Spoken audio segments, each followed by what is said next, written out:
morning. It is my great honor and pleasure on behalf of the Mount Vernon Board of Trustees to welcome you all to this very special occasion. Class of 2017, we congratulate you. We are proud of you, and we are thankful to you for what you have meant to our school. Today, as alumni, you begin a new season of your lives, and you do so with the full confidence that you are college ready and well prepared to be globally competitive and engaged citizen leaders. We wish you all the best that life has to offer. It is also my privilege this morning to introduce our commencement speaker. Titania Jordan exemplifies what we refer to as the Mount Vernon norms and the 21st century Mount Vernon mind. Titania currently serves as the Chief Parent Officer of embark, a revolutionary internet safety solution that aids parents in keeping children safer on social media, text messaging, and email. As a leader at embark, she is featured and seen nationally as part of the Today Show parenting team, and she has also appeared on programs including The Doctors, CBS This Morning, The Jenny McCarthy Show, and The Steve Harvey Show. She's the former Chief Marketing Officer of KidsLink and the former Executive Director of Band of Coders Girls Academy, a coding program for preteen girls. She is also a co-founder of Privet, an app that provides a social but anonymous platform for open dialogue among adults. Among Titania's many accomplishments, she was formerly the host of Atlanta Tech Edge on 11 Alive and has been referred to as the face of technology in Atlanta. She was named a tech innovator and a mother of invention by The Atlantan in 2015 and one of the women who lead and light up Atlanta's tech ecosystem by Hippopotamus in 2016. Titania believes that when it comes to entrepreneurship, there are no rules and there are no boxes. And if you can dream it, you can have it. She's a wife and a mother and a person of strong faith, saying that time and time again, she has seen God open doors where she only saw walls. She describes herself as a purveyor of contagious enthusiasm. As such, I cannot think of a more appropriate person to deliver our commencement address this morning. Please join me in welcoming to Mount Vernon Presbyterian School, Ms. Titania Jordan. Thank you so much. Will you stay up here for a minute? Sure. So, hi everyone. I am actually Facebook Living this because I'm a dork like that, but you know, why not? And I didn't know if we could maybe do an Ellen-style selfie with like all of us up here. Is that cool? Can we think outside the box? You got your cell phone on you? Sure. Okay, because again, Facebook Live, so I can't stop doing this. All right, I'm gonna flip the camera around, and awesome. Okay. All right, so everybody up? Everybody up? It's hot. I know we. Okay. All right. All right. So. Okay, everybody get in. Okay. We're gonna, because we want to get everybody behind us. Yeah. Okay. Yeah. I mean. All right. Go crazy. We're hot. 1, 2, 3. Yay! Yeah. All right. Awesome. Thank you for humoring me on that. Okay. So.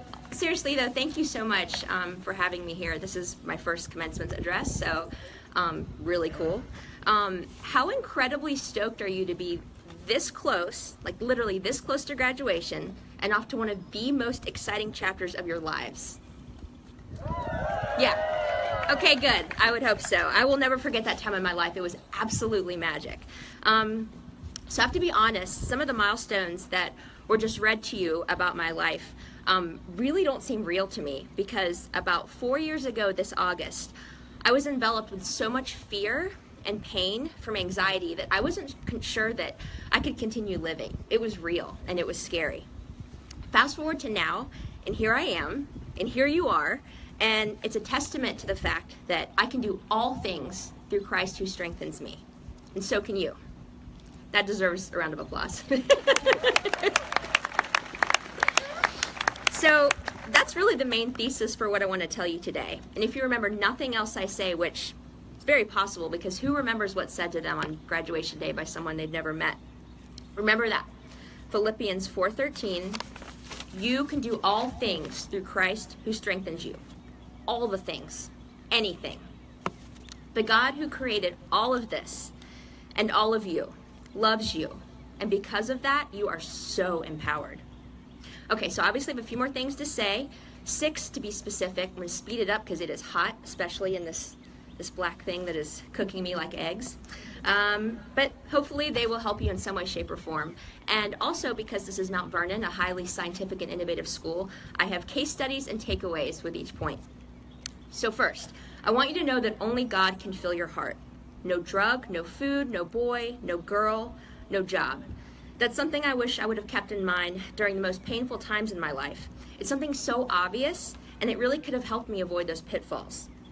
Case study. When I was your age, can't believe I just said that out loud, I followed a boy to the University of Georgia. Don't get me wrong, it's a great school. I love the dogs. I was so happy and honored to have been accepted, but I didn't go there because it was the best place for me. I went there because at the age of 17, I thought I had found the boy I was going to marry, and naturally I had to go where he went. Well, I won't keep you all in suspense. Flash forward to today, he is not my husband. In fact, the pain I felt from us ultimately not working out led to me making a bunch of bad choices that, well, let's just say were not university-sanctioned extracurricular activities. I went through such a deep depression because I lost my confidence in who I was, and I lost my confidence in what God's plan for me was. My light and my drive were dampened by placing my trust in someone other than God. Thankfully, I got through that rocky patch. Now, takeaway. If any of you are in that same position, I urge you to dream big, dream bigger than big. Work hard and trust your Creator. All the rest will fall into place. Second point. It really is a small world, like way smaller than you can possibly imagine, especially in the big city of Atlanta. Case study. 2 of your teachers here today are friends I've known, one of which since I was 14. Hi, TJ. And they may or may not have seen some of the bad choices I made. Pam, you were there. Takeaway. Act with integrity in all that you do and you can't go wrong. If you act with integrity, your actions will not come back to haunt you. Third, everything will be okay. As the Spruill Center Barn on Ashford Dunwoody says, I am so scared for your generation and the ones that follow because of the rising rates of anxiety and depression and suicide, which is now the leading cause of death amongst people ages 13 to 30. It used to be car accidents. Case study. You will experience some of the lowest lows in your lives, but please know that there is hope on the other side. No pain is ever too great that you have to take your life in order to end it. I promise. Takeaway.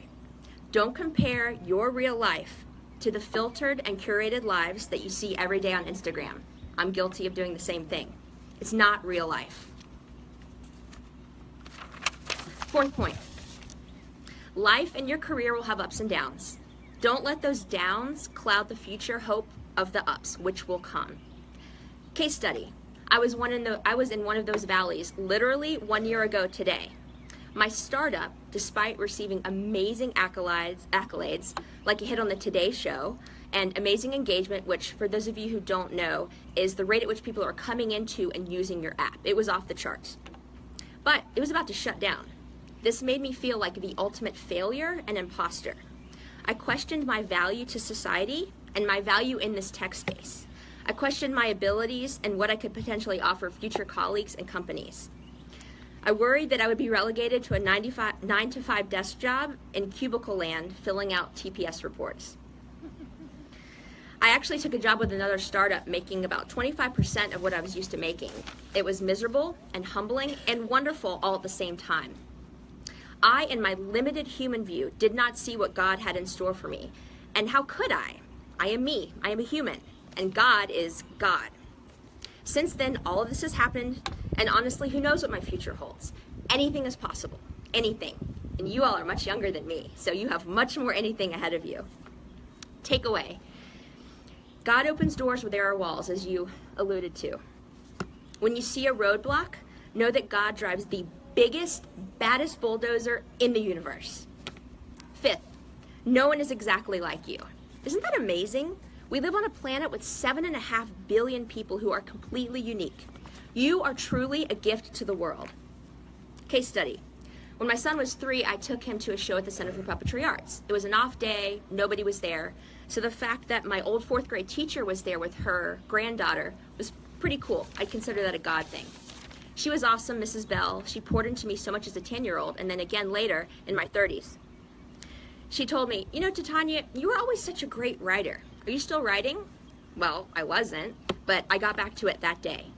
I ended up writing a pretty powerful piece about being molested as a little girl that was read by only probably 4 people because nobody read my blog back then. But one of them happened to be the founder of the Mom 2.0 conference, Laura Mays. Hi, if you're watching, Laura. She asked me to share my story in front of 400 people at the Ritz-Carlton Laguna de Gel in California. People like CNN producers and Today Show producers and the largest content creators in the world, people with 500,000 Instagram followers, were there. You guys, what in the world? So takeaway, if you really want to fly, and I mean soar, search for and tap into your unique abilities. What is it that makes you you? What are the talents and qualities that your Creator has instilled in your spirit and DNA? That's where you will unlock your true spirit and calling. Don't be held back by fear. Get on it. Life is short, and let your light shine. 6th and finally, imposter syndrome is real. If you don't know what it is, it's the belief that you are inadequate and incompetent failure, despite evidence that indicates you're skilled and quite successful. Some of the world's biggest successes still struggle with being found out, like Sheryl Sandberg of Facebook.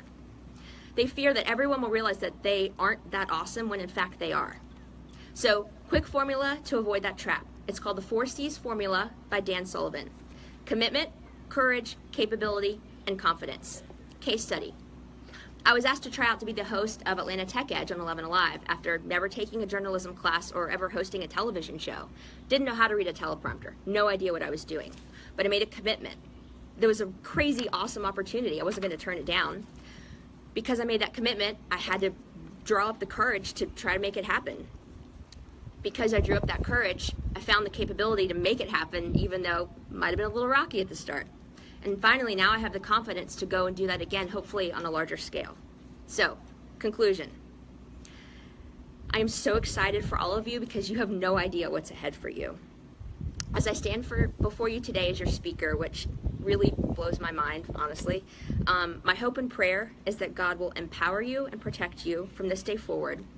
You will keep Him first in your lives, and I can't wait to see the amazing things you do. Thank you.